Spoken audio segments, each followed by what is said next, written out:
Hey, this is me building and strategizing my 400k per year profit solo consulting business right in front of your eyes. And the way these videos work is that they follow the exact same structure. I'll start with some questions from the audience. This means that you can pop your question down below and I'll answer it in tomorrow's video. It's a good engagement hack. I get to know you and you get to know me. Then I'll run you through some business stats. It is this Excel sheet right here where I need to log in first so that you can actually see the stats. But it is my revenue, my cash, my cost of running this solo consulting business. Then I show you my to-do list. So basically just what I've done today and what I'll do tomorrow. And then I do some live strategy afterwards, which is basically just me brainstorming on my business bottlenecks so that I can get to $1 million a year while only taking calls 3 days a week and operating my business at 85% margins. All right, let's get into it. This is my daily updates channel, the channel you're watching right now. I'll head over to community. Then I will scroll all the way down to a question that I haven't interacted with. And then we'll just run it up. Harun says, thanks, I'm from Bibo. Nice to know, bro. What iPad do you use? Could you link the same version? I basically just bought the newest one and then the widest and biggest screen as possible. I don't know if that was the right choice. I think, bro, if you're only going to use it for YouTube videos like me, you can, to be honest, just go for the cheapest one. And I think you should be good to go. So just like any iPad. Also, do you currently see any efficient ways of acquiring customers through outbound? Maybe any prior system process that have been efficient for you when you had your agency? Good question. I believe that when you work, for example, me, I work with coaches and consultants where the most important thing is probably trust, right? In e-com or let's say some more like traditional B2B, I would say that mass emails like automated email and having maybe a cold call dialing team or like more of these like volume heavy systems and processes is definitely the winner because it's heavily tied to the strength of your offer, right? Whereas in info and coaches, when you work with such people, it's straight opposite. It's a lot more about the personal touch, the contact, the relationship, the value, the sales cycle. So I would say that for us in my agency, we prioritize very manual outreach and also network and relationships. So we use a very personalized approach, such as personalized looms, just like any type of value that we can bring. And then, of course, also inbound. So through content, right? But this question is for outbound. I would say, bro, just the best tip that I can do is really just to be willing to do the work that no one wants to do, which is to do outbound. One of the main reasons to why agencies fail and they don't break past the 10, 15, and 20K is because they get too proud to do outreach, to do the hard work. Like, I kept doing it. I'm still not too cool to do manual outreach, right? If I calculate the hours that I've spent on network outbound, it's actually a pretty high hourly rate when I think of the lifetime value that I have with my customers, right? So just to summarize, for my Done With You and mentorship, the digital coffee shop, I don't do any outbound, but I have an agency where I own a third of it. I'm the decision maker, and then I have two partners delivering the service. We are doing manual outbound there. How much thinking do you put into your YouTube videos in terms of how you communicate with your audience to make sure that it resonates with you as humanly possible? Good question, man. I put a lot of thought into my YouTube, right? Basically everything that you have online, so your content, your pictures, your branding, that is the only that is the only material, so to say. That is the only thing that people can make a decision from, right? People don't know me. I'm basically myself in these videos and also on my main channel, but they don't know my achievement. They don't know my story. They don't know my values unless I tell them, right? So a lot of thought goes into my content. It definitely does because it's such high leverage, right?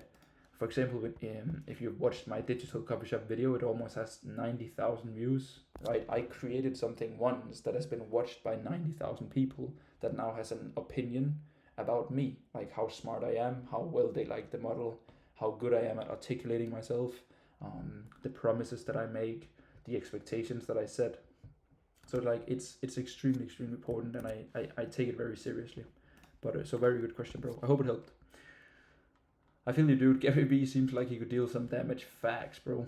When you first started done what you offer, how did you determine pricing? Did you look at other similar coaching offers? Did you just incrementally raise it over time? So I think it's, when you think of it, it's I always try to give extreme value to the dollar, which means that it should always be a pretty logical decision to work with me. So people usually want to work with me because I become their mentor. They know that I'm good at what I do, and hopefully they also resonate with my personality and these things. And then it always makes sense to invest into me because the value that I can bring is typically a lot greater than the price, right? My mentorship is 9.5K for 4 months. That is, let's just be easy numbers, 2.4K US dollars per month, right? It's very few people where I haven't added 2.4K US per month to their business in monthly recurring revenue, upsells, downsells, acquisition systems, these things that measures its front end, right? Like right directly. And when you think of the value over time from the systems, the branding, the upsell, the downsell, the offer stack, transitioning, the ads, the team members, the advice, then it's exponential, right? So I think, bro, I just put a simple price, right? I know that most people that I work with are between 5, 10, 20K per month. And my personal goal with these people is to take them to the same area that I am with my business, which is basically 40K, right? If I can take people from 10K to 40K, then I'm adding 30K in MRR. And if they're paying me 2.4K per month, right? Most people split my mentorship in two, 3, maybe even 4. So it's very worth it. So that was how I determined the price. When I open up my program, I'm gonna restructure all my prices and basically bump up all of my prices. Most of the clients that I work with simply also tell me that I'm like, it's too cheap, right? Because they get so much time with me, and it is worth it. Like, it's not to say that I'm the best or whatever, but I think there's a reason to why 75% renew, right? That is how I measure my success. It's my renewal rate. Are people happy about the things that I do for them? Are they happy about the mentorship? And they clearly are, you know. So I think, bro, the things that determine pricing, right? It's of course the value that you add, but also the proximity, right? So the way that I see proximity, if you don't know what proximity means, it's basically just how much access people have to me, right? So proximity, it's basically the hours that I spend together with the person. So of course, that the price goes up. But if you also deliver certain outcomes, so maybe you add 5K, you add 10K, you add 20K, then you can also bump up price. So those are the two variables that you can flex between in order to increase your prices, right? And what I'm doing is that I'm just raising the bar for my target audience, right? In the beginning, in my first coaching business, I worked with beginners, which basically you have to charge it a little lower because you have to think of the buying power that this group of people has. Whereas now I'm spending the same hours in a sense, but my new audience has more buying power, and the decisions that I make inside of their business brings exponentially more value, right? Taking someone from 0 to 5K, it's only 5K gap. But if you take someone from 10 to 30K, it's a 20K gap, even though you're spending the same amount of time. So a good idea is typically, if you have the resume and if you're good enough, then you can always just raise the kind of like the target group of people that you work with to a more educated and better quote unquote audience. There's pros and cons to both, right? I hope it helps, bro. Cheers. I hit the sauna today, so I'm a bit cooked. So I'm getting some Coke here to get back on track. Let's see here. This is a long question. But Javid, thank you, bro, for a good explanation. That's the framing I want to get across here. Hey, Fred. Super grateful for all the content you're putting out. I've been watching since Saturday and I'm completely hooked. Thanks for so much value, man. Hey, Javid. Welcome to the series, bro. You're in for a treat here. I appreciate it, bro. So I've been running my agency for a few months now. I've got one done for your client on a rev share model, and I've been really focused on getting him results because there's a lot of potential there. Congrats, bro. Last month we had 13K with just 400 euros in ads. That is very good. He's a fitness coach in Spain. Well done. Impressive numbers. You're basically getting your money back 32 times here. 32 and a half, actually. Now my question is, how do you usually identify the bottlenecks in a business? Do you have a system, or ask yourself a specific question to get clarity on what to do next? And how do you decide the order in which to solve them? My goal is to now scale them to 20k a month, or at least stay consistently above 10k a month. Greetings from Spain. I really relate to your work, to your way of working and living. I love the digital coffee shop concept, and I'm a bit of coffee nerd myself. Nice, bro. First of all, congrats on your client. Congrats on good results. You have some good goals for the client. And let's get into your question, which is, how do you usually identify the bottlenecks in a business? So let's bring out the whiteboard here, because this is a very good question that I think a lot of people can definitely learn from. So the first thing that I want to say is that inside of a business, you can only have one problem at a time, right? So the only problems that you can deal with is, first, it's traffic. Second of all, it is nurturing. Third, it is sales. And fourth, it is delivery, right?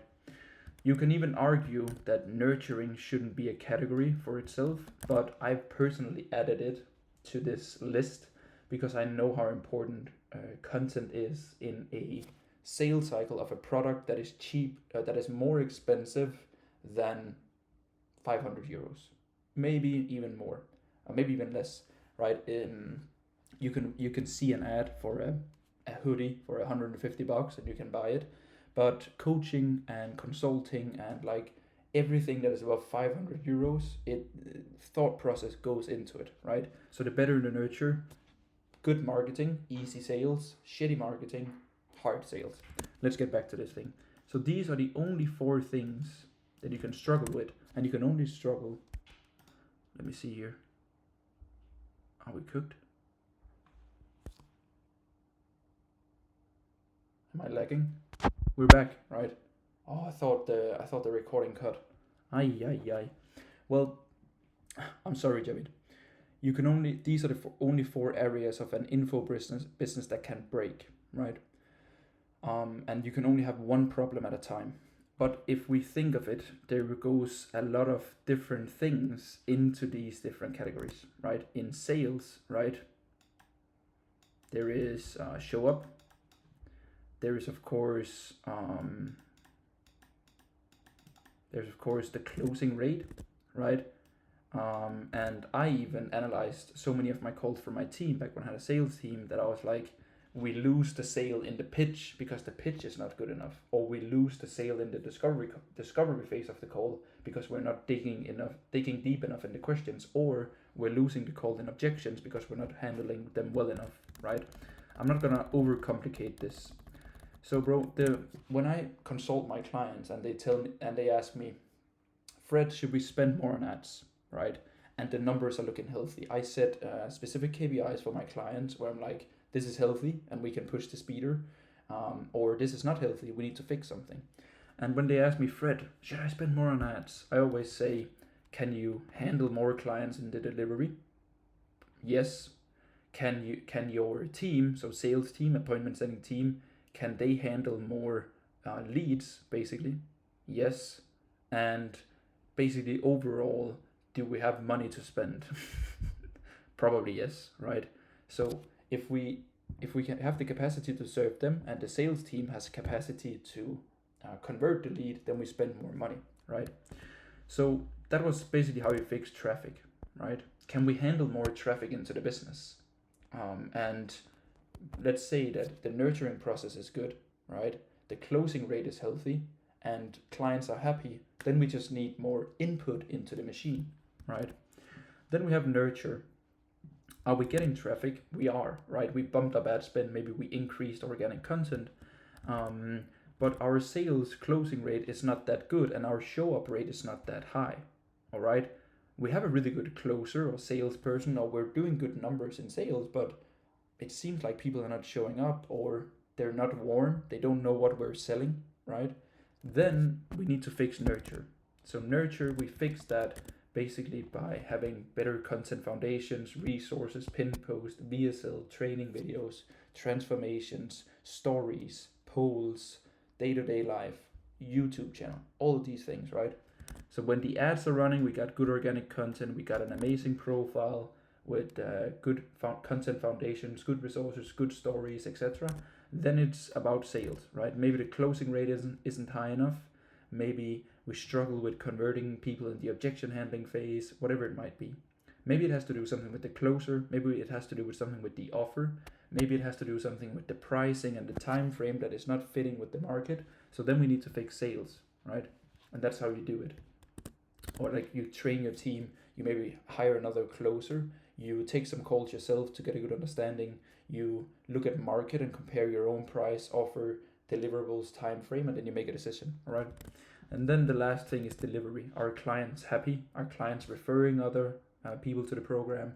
Are clients renewing and staying around longer? Are they interacting if it's a community thing? Are they using the one-on-one support, the one-on-one calls? And are they overall reaching the goals that we've set for them? You work with a fitness coach, bro.